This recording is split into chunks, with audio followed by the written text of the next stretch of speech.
Do you have trouble falling asleep at night? Do you still feel exhausted after sleeping for 8 hours? Or do you often wake up in the middle of the night and can't go back to sleep anymore? As long as you have one of these problems, you're the symptoms of insomnia. In fact, almost 30% of people all over the world are having the same problems. And among all kinds of reasons, stress is one of the most common factors that disturbs our sleep. Well, without enough sleep, you may find yourself hard to focus on work or to learn things well. What's even worse, if the insomnia continues, our immune system will decline, and it means we will get sick easily. While the stress can cause the sleeping problem, the sleeping can in fact help us to eliminate the stress. Or in other words, sleep is the best psychologist.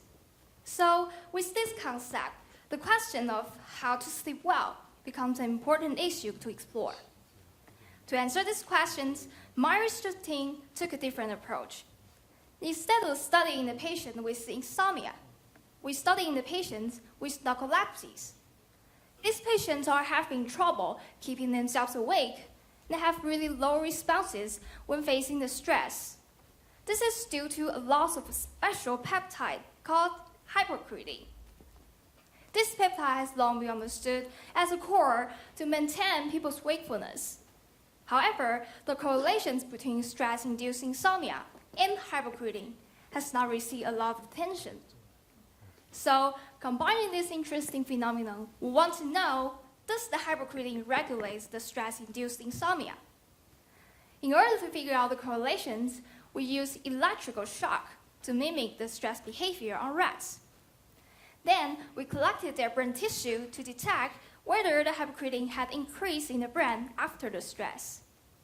On the other hand, we also recorded their brain waves and analyzed the sleep wave behavior to observe the effect of hypocretin in sleep disturbance. As we expected, the results show that stress has increased the hypocretin level in the brain and at the same time reduced the sleep percentage after stress. However, if we block the hypocretin in the brain, the sleep quantity and quality was recovered. This advantage of hypocretin inhibitor makes it a great potential target to be used in the medicine. If the hypocretin inhibitor can be used by just controlling a small peptide in our brain, the patients with sleeping problems may finally be able to have a good night's sleep. I am Lori. Good night.